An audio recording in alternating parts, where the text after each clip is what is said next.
In the summer of 1996, Belgium was shaken by the news of two 8-year-old girls, Julie Lejeune and Melissa Rousseau, who were kidnapped, abused, and tortured for 3 months in a basement under a house in Marcinelle. Shortly after, police discovered 4 more bodies at different locations. 2 were hidden in the garden of a house in Sars-le-Bessières, while the other 2 were found in the basement of a house in Jumet. Some victims died from starvation or were buried alive while still showing signs of life. According to the investigation, these houses were owned by the couple Marc Dutroux and Michelle Martin. Between 1996 and 1997, with the help of his wife, Michelle Martin, Marc Dutroux kidnapped, abused, and murdered 5 girls, becoming the monster that terrorized Belgium. The public repeatedly asked, what drove the killer to commit such cruel acts? Like and subscribe to our channel as we uncover the full truth. Marc Dutroux, full name Marc-Paul Alain Dutroux, was born on November 6, 1956 in Ixelles, a district of Brussels, Belgium. He was the eldest child in a middle-class family with 5 siblings, growing up in an unstable environment. His father, Victor Dutroux, was a strict teacher who kept an emotional distance from his family and believed that harsh discipline was the only way to raise children. His mother, Janine Lauwens, was a gentle and patient woman, fully devoted to taking care of her family, but too weak to stand up to her domineering husband. Part of Marc Dutroux's childhood was spent in Burundi, then still part of Belgian Congo, where his father worked as a teacher. From a young age, Marc Dutroux displayed rebellious and uncontrollable behavior, frequently violating school and family rules. He attended 4 different elementary schools and changed schools 3 times in 5 years of secondary education before dropping out entirely. Throughout his school years, Dutroux remained isolated, had no friends, and performed poorly academically, causing his father to feel ashamed and furious. Instead of encouraging him, Victor Dutroux frequently insulted his son, calling him useless, a failure, and comparing him to other children. The violence was not only verbal. His father often physically assaulted him, forcing him to miss school for long periods. Witnessing these brutal beatings, Janine Lauwens remained silent, too afraid to intervene, knowing that if she spoke up, she would also become a victim. Years of enduring abuse fueled deep resentment within Marc Dutroux.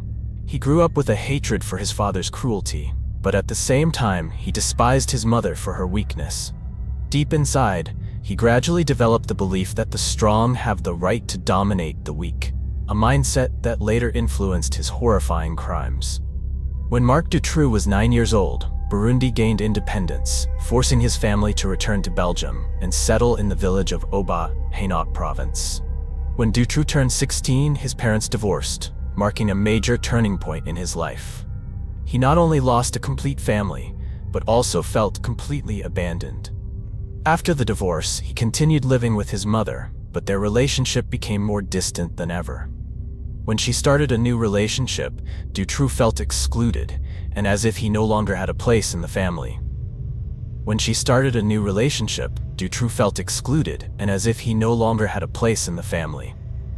Meanwhile, his father, Victor Dutroux, left the family for a younger woman in Luxembourg, completely cutting off contact with his son, leaving him with deep resentment. Not wanting to continue living with his mother and her boyfriend, Dutroux moved in with an acquaintance. However, this was not a better choice. Instead, it pushed him further down a dark path. The acquaintance Dutroux turned to was not an ordinary person, but a convicted child abuser.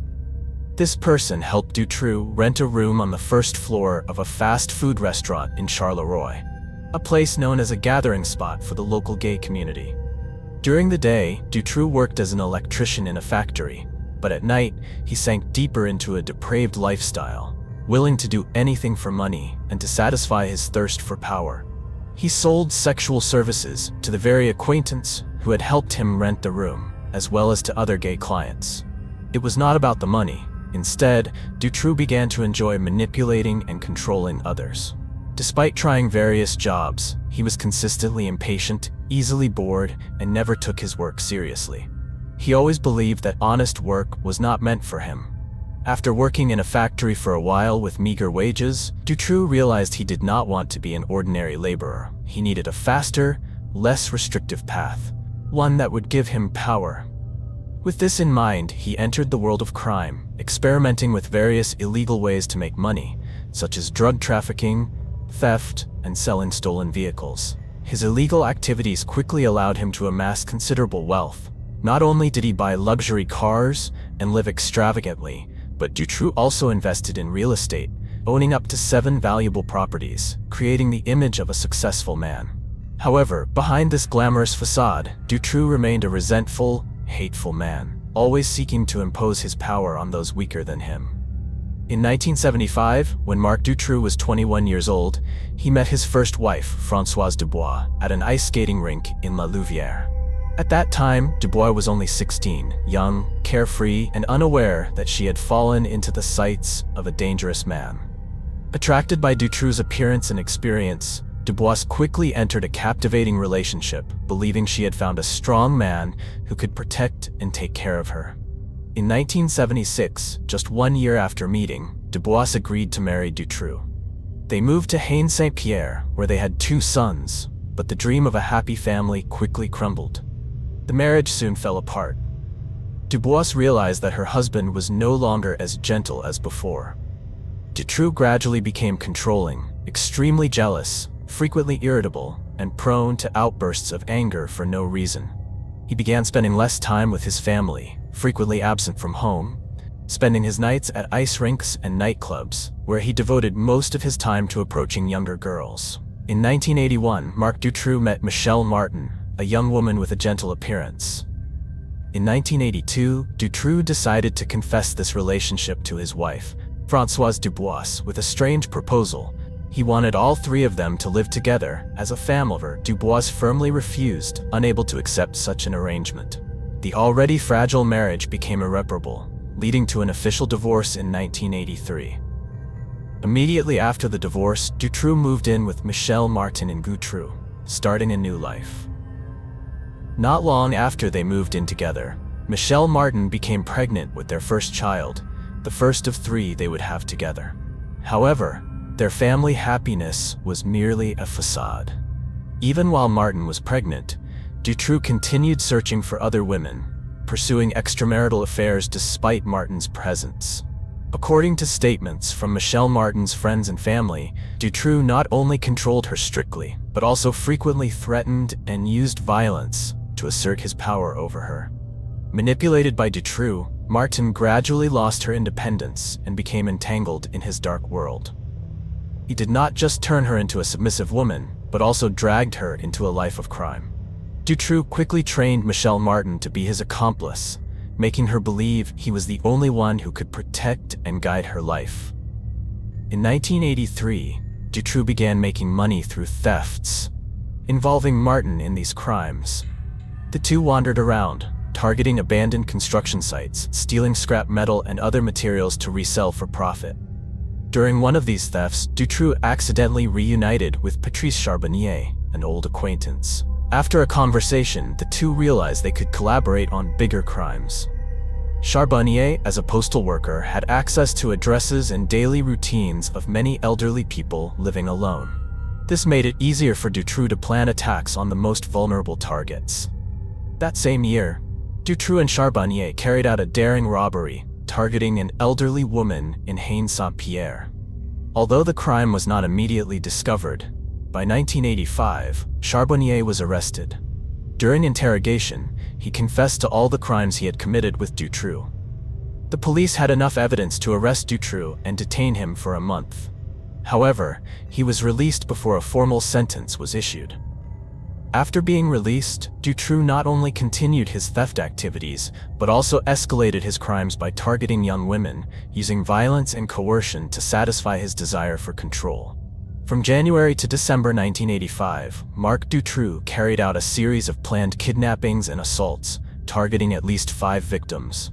Each attack was meticulously planned, selecting the right time and place to strike without being detected. The first victim Dutroux targeted was Catherine B., 18 years old. Late one night, Catherine B. left a class reunion party and headed to the bus stop to catch the last bus home. From a distance, Dutroux carefully observed, waiting for the right moment. He slowly drove closer, acting polite and friendly, offering Catherine B. a ride home, assuring her it was safe. Without suspicion, Catherine B. believed she had encountered a kind person and got into the car without hesitation.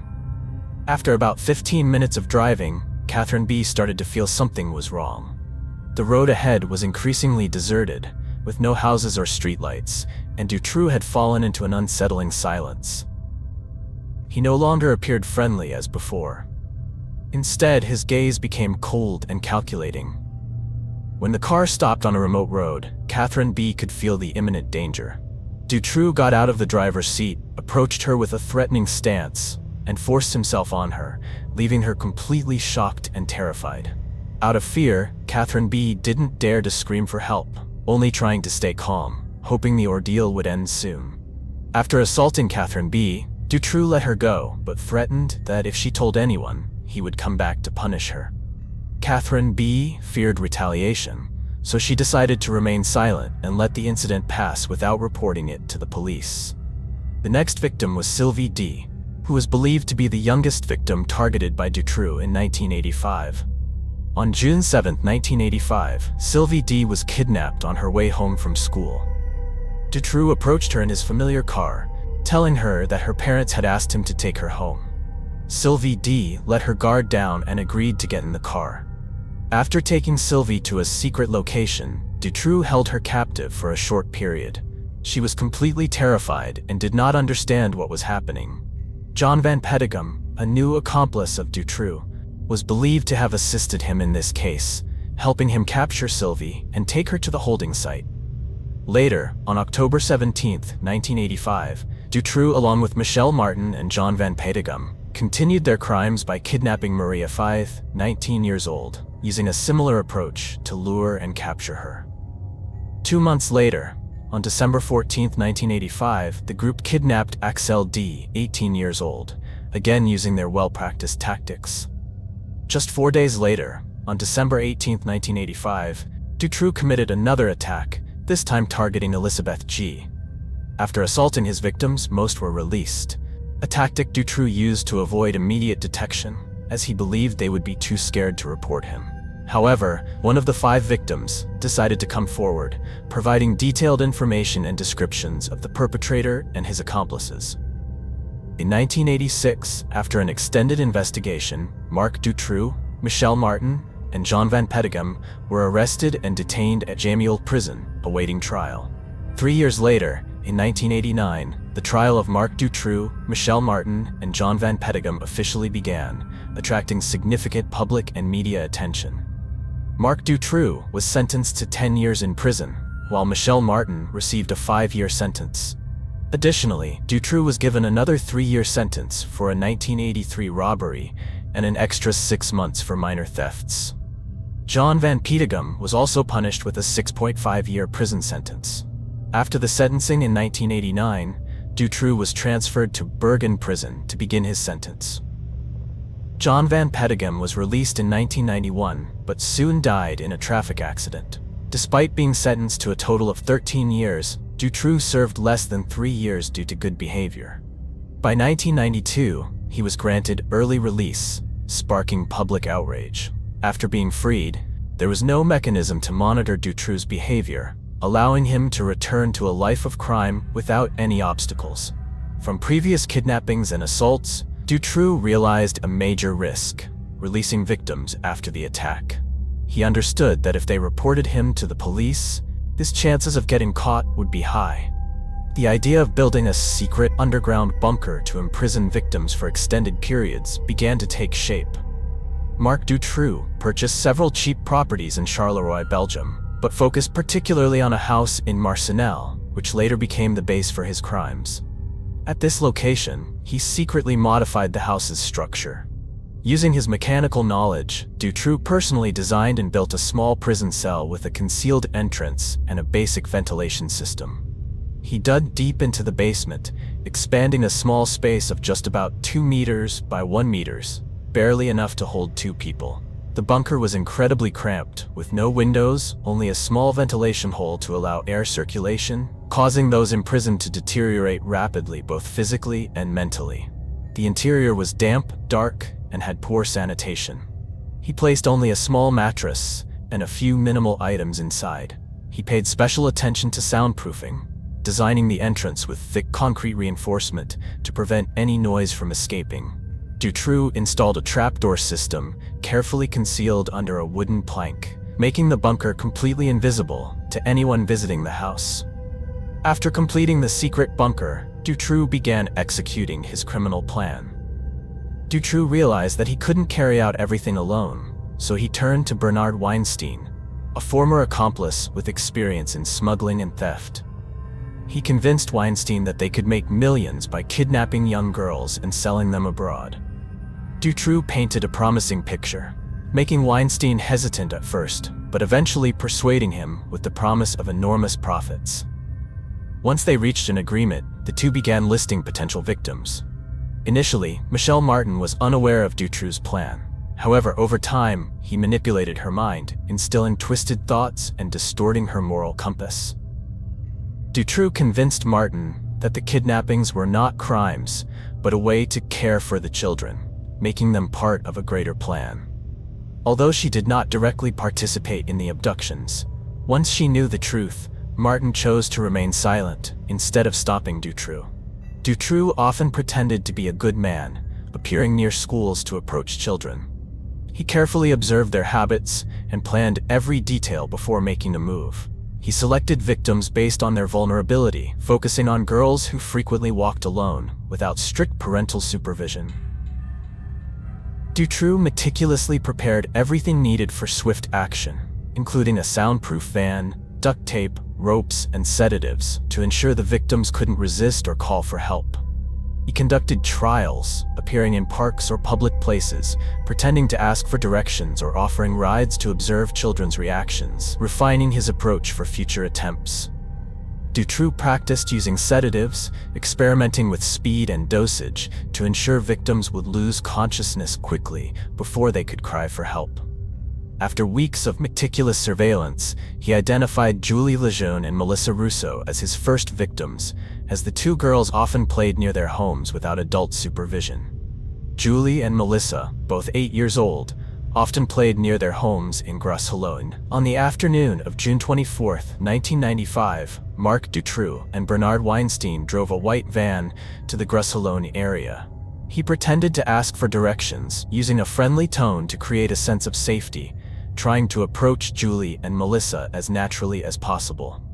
When Julie and Melissa began to show suspicion, Dutroux signaled Weinstein to act.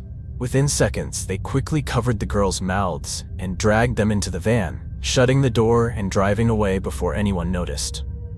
Returning to his home in Marcinelle, Dutroux did not immediately take the victims to the basement, but kept the girls in his son's bedroom to avoid suspicion from neighbors. He and Weinstein began threatening and coercing the victims. Under Dutroux's tight control, the girls quickly lost their ability to resist and fell into a state of extreme fear. In the first few days, Dutroux pretended to be kind, bringing food to the girls. However, this act was not out of kindness but rather to observe their reactions before escalating his violence.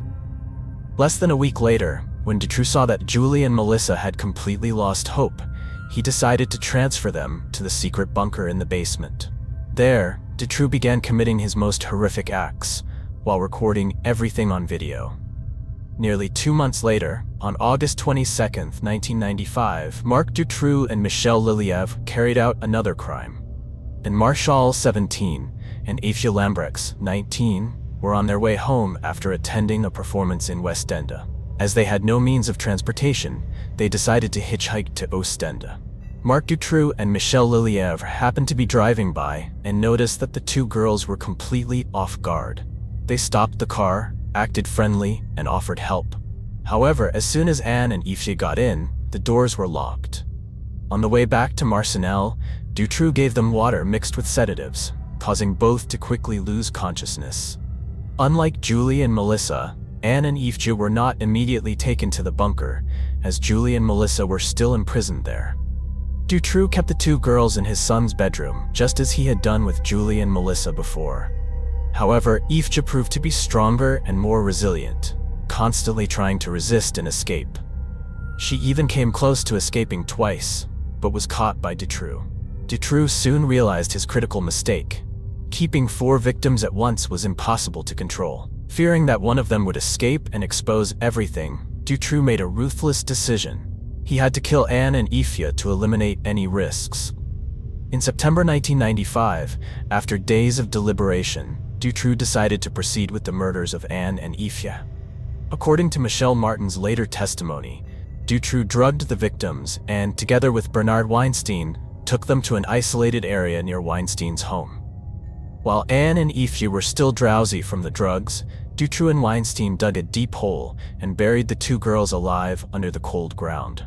After disposing of the bodies, Dutroux returned to his normal life. Michelle Martin, despite knowing everything, chose to remain silent.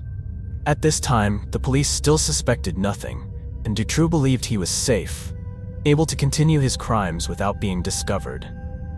In October 1995, Bernard Weinstein and another accomplice, Pierre Rochow, stole a truck to sell it for profit. However, things quickly went wrong when Weinstein and Dutroux realized that the stolen truck was actually one from Dutroux's own warehouse. Dutroux immediately flew into a rage, believing Weinstein had betrayed him. He feared that Weinstein might reveal everything if caught, so he decided to act first to silence him.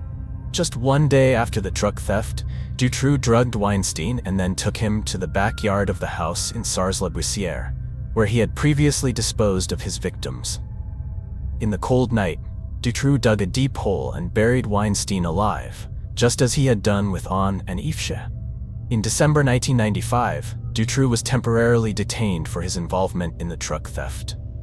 He was imprisoned for 3.5 months, during which time Michelle Martin was tasked with caring for Julie and Melissa. However, Michelle Martin did not do so.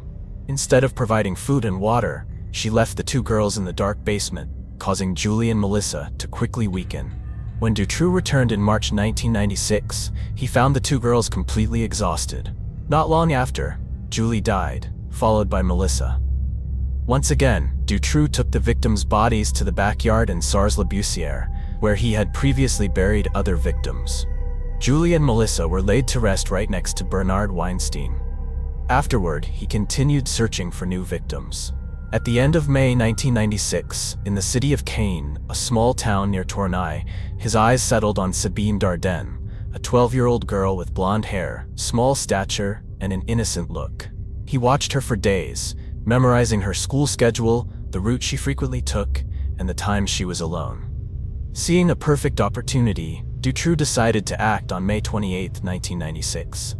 On the morning of May 28, 1996, Sabine Dardenne rode her bicycle to school as usual, unaware that a white van was quietly following behind her.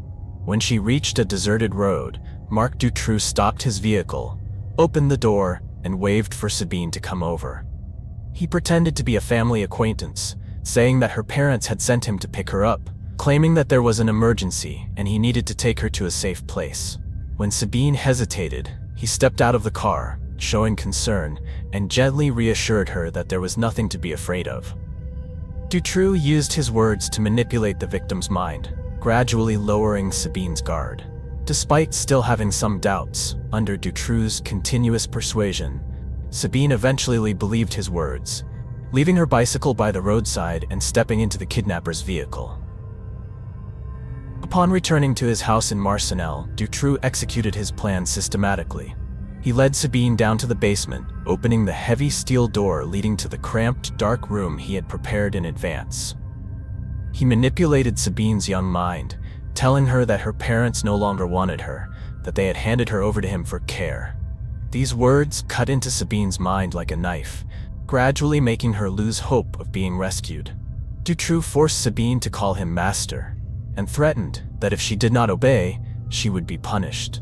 He made Sabine write letters home, but these letters were never sent. Instead, they became tools for Dutroux to control his victim. Every day, Dutroux forced Sabine to comply with his every request, from doing household chores to submitting to his desires. Every time the steel door slammed shut, darkness engulfed Sabine. She trembled, curled up in the corner of the room, crying silently in fear and despair. On the night of August 9, 1996, Marc Dutroux and Michel Leliev carried out another kidnapping.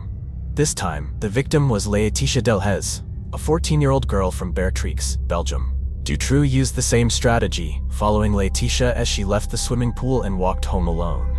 He pretended to approach her, asking for directions to appear friendly, but as soon as he had an opportunity, he forced her into his vehicle and quickly drove away. However, this time, Dutroux made a serious mistake. A witness happened to see the entire event, especially his suspicious white van, and clearly remembered the license plate number. Unlike previous times, the witness immediately reported to the police, providing a detailed description of the vehicle, giving investigators the most crucial clue they had so far. As soon as the report was received, the police checked the license plate and discovered that it belonged to Dutroux, a man with a history of child abduction. Immediately, the police narrowed down Dutroux's residence in Marcinelle, launching a strict surveillance operation.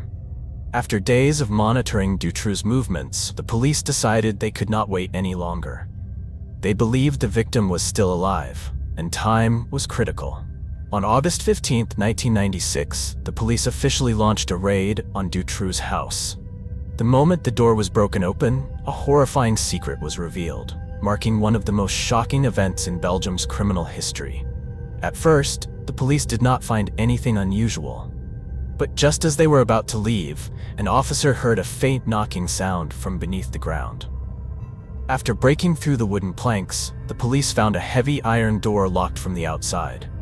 When they forced it open, a horrifying sight emerged. Sabine Dardenne was curled up in a corner of the room, and Laetitia Delhaize was still wearing the swimsuit from the day she was kidnapped. Both girls' eyes were filled with fear and panic. Dutroux was officially arrested. Initially, he denied all charges, shamelessly claiming that he only kept the girls to protect them from a corrupt society. However, when confronted with irrefutable evidence from the basement, Dutroux was forced to confess his crimes. Michelle Martin, upon being arrested, immediately confessed in hopes of receiving a lighter sentence. She admitted to starving Julie and Melissa, leading to the deaths of the two children. On August 17, 1996, police excavated the garden in Sars-la-Bussière and found the bodies of Julie Lejeune, Melissa Rousseau, and Bernard Weinstein. A week later, they discovered the remains of Anne Marchal and Yves Lambrex, buried deep beneath Weinstein's warehouse floor. After nearly 8 years of investigation, on March 1, 2004, at the Arlon Criminal Court in Belgium, Marc Dutroux was officially sentenced to 30 years in prison, but only served 16 years before being released in 2012, a decision that caused massive public outrage. Michel Leliev was sentenced to 25 years in prison for his key role as an accomplice in the kidnappings. The basement in Marcinelle was demolished, but it remains a lasting symbol of one of Europe's most horrifying criminal cases. The Dutroux case shook Belgium, leading to massive protests against the justice system. Citizens demanded major reforms to prevent serious mistakes like Dutroux's early release in 1992 from happening again. The victims' families expressed their grief, stating that while the criminal could still live freely, they would have to endure their trauma for a lifetime. Thank you for following this story. Like, share, and subscribe to the channel to avoid missing other chilling and mysterious cases. Remember, no matter how terrifying the truth may be, it must be told so that justice is always upheld.